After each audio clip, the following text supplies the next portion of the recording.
Era madrugada quando Mauro Dias pegou a estrada. 13h27 da manhã marcava o último registro no GPS. A rota era incomum. Um trecho pouco usado da BR-262, cortando o interior do Espírito Santo entre matas fechadas, curvas esquecidas e um túnel antigo que, oficialmente, estava desativado há mais de 20 anos. Mauro trabalhava com fretes de móveis usados. Não era de se perder. Conhecia cada palmo de asfalto da região. Mas naquela noite, por alguma razão que ninguém nunca entendeu, ele decidiu mudar o caminho. Disse à esposa que faria um desvio para economizar tempo, mas nunca mais voltou. O caminhão desapareceu. O celular foi desligado pouco depois de sair de um posto em Viana.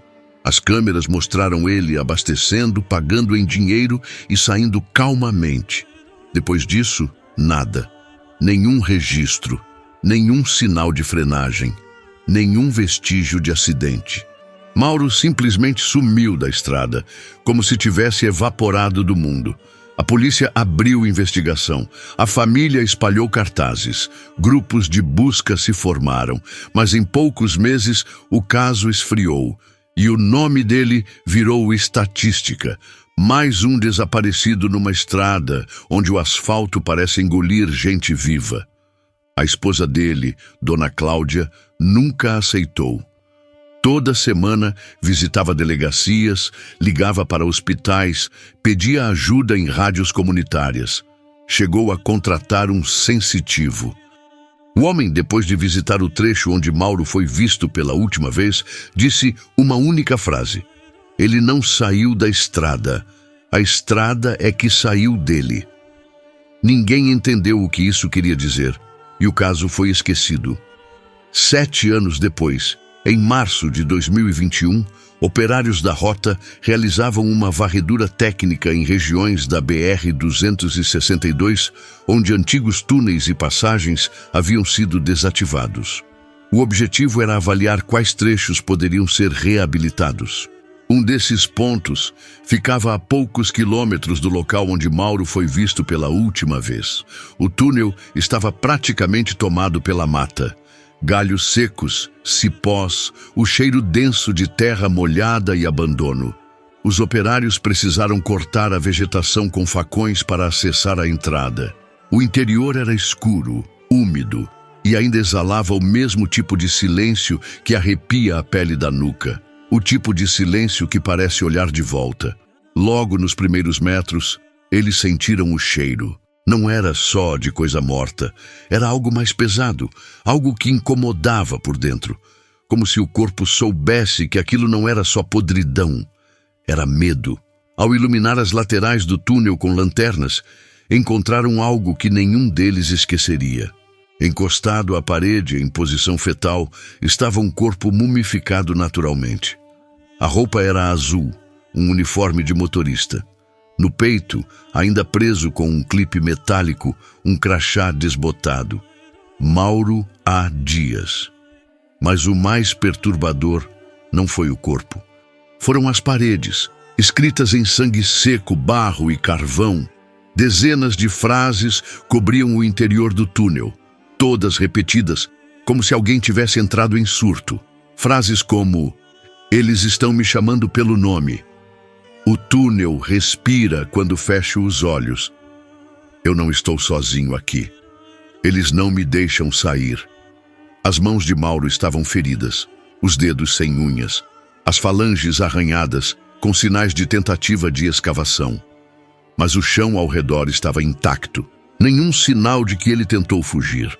Era como se ele tivesse enlouquecido ali dentro, como se algo o obrigasse a escrever, a esperar, a ouvir.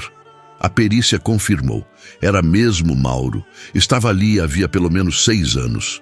Causa da morte? Indeterminada. O mais estranho foi o estado dos olhos. Estavam abertos, completamente secos, mas com a expressão de um grito silencioso que nunca terminou. Um dos legistas disse que parecia que ele tinha morrido, implorando para não escutar o que escutava. Nenhum vestígio do caminhão foi encontrado até hoje, nenhuma marca de pneu, nenhum sinal de que ele entrou com o veículo.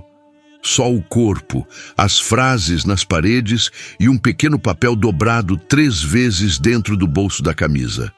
Nele, com uma letra apressada, estava escrito: se ouvir seu nome no escuro, não responda, nunca responda. Não é você que eles querem, é o que te segue. A investigação oficial arquivou o caso como morte por causas desconhecidas em local isolado. Mas nos bastidores, alguns agentes da rota diziam ter ouvido sons vindo do túnel, mesmo dias depois do corpo ter sido retirado. Sussurros, como passos, como vozes longes dizendo "Ei", e depois silenciando no escuro. Na internet, o caso se espalhou em fóruns, subreddits, páginas de mistério. Teorias começaram a surgir. Alguns diziam que o túnel era um antigo local de rituais dos anos 80, antes da duplicação da estrada. Outros afirmavam que existia uma espécie de dobra ali, como se o tempo e o espaço naquele ponto fossem diferentes.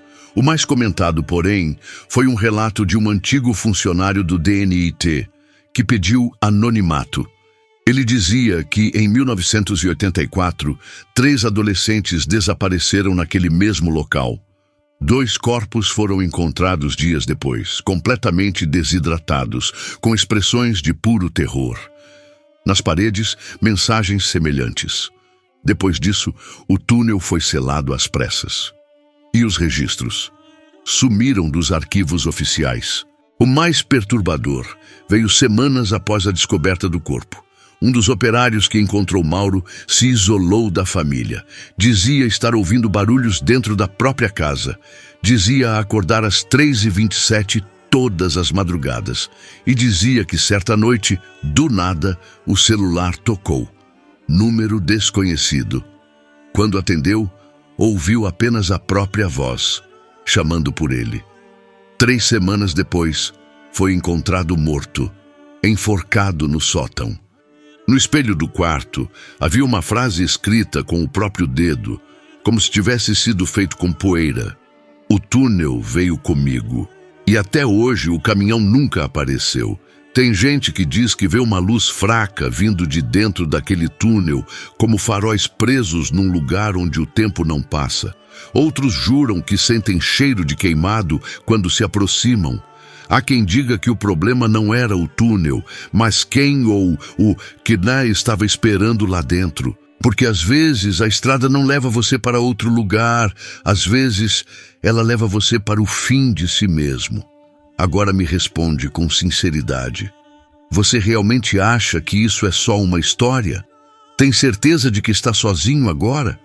Comenta aqui embaixo se já passou por alguma estrada que parecia errada. E se quiser continuar ouvindo histórias que você talvez se arrependa de ter escutado, se inscreve. Mas cuidado, nem toda estrada tem volta. E nem toda voz que chama o seu nome é humana.